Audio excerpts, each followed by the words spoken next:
Apple recently introduced the much anticipated SE2 for $399 in the US and 42,500 rupees in India. Before we come to the Indian perspective, these are my thoughts about the SE with the $400 price tag in mind. The SE2 is a no-nonsense phone which makes perfect sense in the US market, where Apple dominates mobile phone sales with a 49% market share as per 2019 Q4 statistics. With the exchange rate prevailing on 8 May 2020, this translates to 30,229 rupees. So, this $400 iPhone competes against Pixel 3a, Galaxy A50, Nokia 7.2 and so on.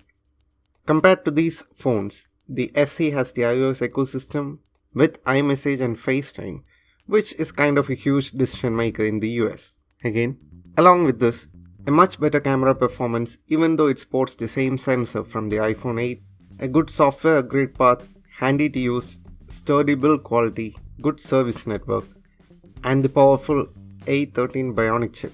The A13 chip helps the relatively old camera sensor to come up with some amazing photographs and unmatched video performance in this price range. You can check out the camera comparison video made by Mr. Who's the Boss. But the omission of night mode is disappointing as the A13 chip could have handled it easily. It is great to see that they went with the 64GB as a base variant instead of cutting it down to 32GB. Having said that, you might be better off going for the 128GB variant, which will set you back by $50, but worth it in the long run. While doing my research to prepare the script, I have gone through a lot of websites, and people who owns the previous SE phones like the 6 and 6S and was waiting for the announcement were kind of slightly disappointed with the three main things, which is the lack of 3.5mm headphone jack, the large size of the phone compared to the 5S size previous generation SE, and the lack of real screen space or technically better screen to body ratio. Headphone jack would have come as a nice addition to target the older demographic and people who already own some nice pairs of wired headphones.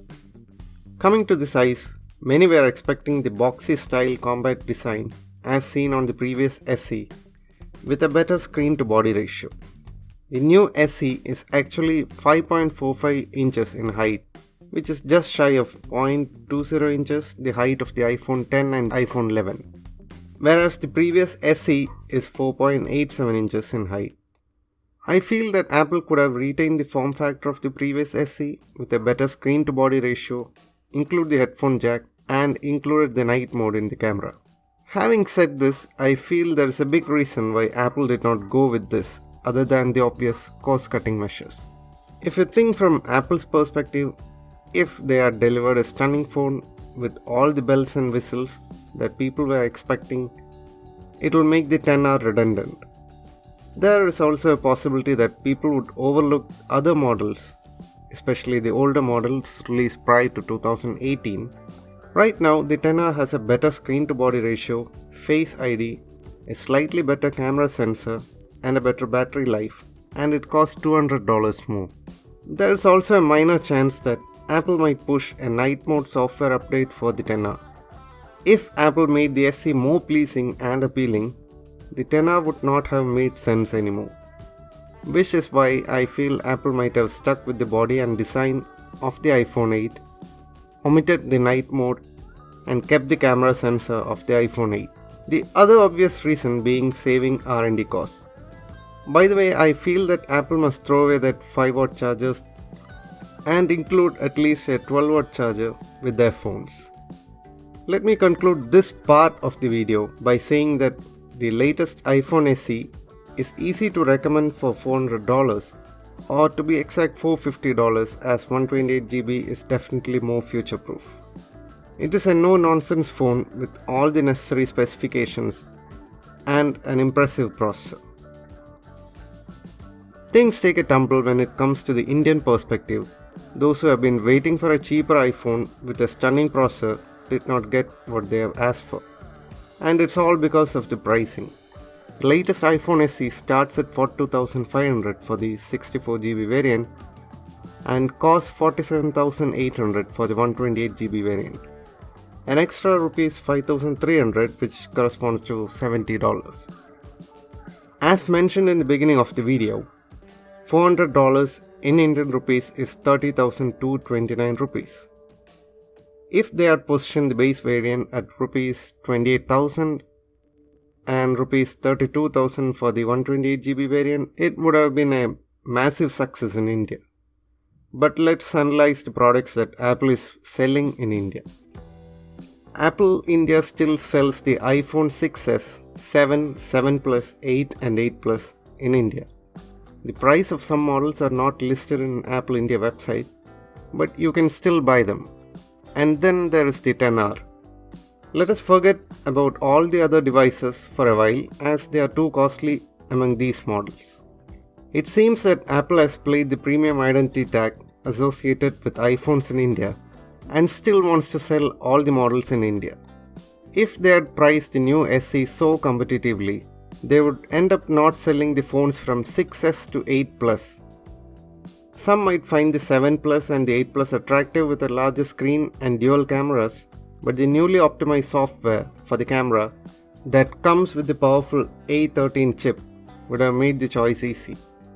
It could also eat into the sales of XR, as people would have a cheap, good performing iPhone set against a phone with better battery life, more screen to body ratio and Face ID. And the XR sells just under 50,000 in some e-commerce websites for the base variant. That would be almost double the cost of our hypothetical price scenario. This is why Apple has cleverly priced the SE with this price tag in India. Until they see some real potential growth in their sales, Apple is unlikely to change this strategy as they are better off this way. Having said that, Apple had an opportunity to penetrate the market and seems to have missed it again. When it comes to competition in India, it competes against the new OnePlus 8 and the 7T Pro. There are numerous other phones which offer much better value too, and there is a huge market for used iPhones in India. The iPhone X with its premium design and dual cameras can be purchased on second-hand market for lesser price. Previous generation flagship Android phones are also available in this price range. Now, coming to the taxes part, which is why iPhones are costlier in India. This is true as there are import duties, but Apple can decide how much of that can be passed on to the customer. If you take the example of XR, you can see that the phone is priced $200 more than the SE in the US, which is an increase in 15,115 Indian rupees, but when it comes to India, it is just an increase in rupees 10,000. This could be because XR is assembled in India. But it has to be noted that the recent raise in prices due to the service welfare tax did not affect the iPhone 11 prices, which is not assembled in India. The iPhone 11 and the iPad prices were left untouched because of high demand, which shows that Apple is not willing to let go of the premium tag even to increase the sales and acquire a large market share, and at the same time hold on to products that make an impact. I'm leaving my thoughts for you to ponder upon and would definitely like to hear your views, thoughts and arguments, if any, regarding this analysis of mine. Please do note that this is a personal view and observation. To conclude, if you have nearly 50,000 to spare, do not mind the large bezels, love the Touch ID over the Face ID, want a relatively smaller iPhone with a fantastic processor, wonderful video capabilities, and a camera that functions well in conditions with good lighting, is okay with the average battery life, and want the iOS experience, this is not hard to recommend. If these are not what you're looking for and the budget is same, check out the iPhone XR if you're willing to spend a bit more, or check out the second-hand market for used iPhones. If you don't mind the Android ecosystem and the average video recording capabilities of most of the Android phones, save yourself some money and buy an Android phone. So these are my thoughts and suggestions on the new iPhone SE. Hope you found this information useful and thoughtful. If so, please leave a like, share this video and subscribe for more content like this. See you guys in the next video. Until then, take care and stay safe.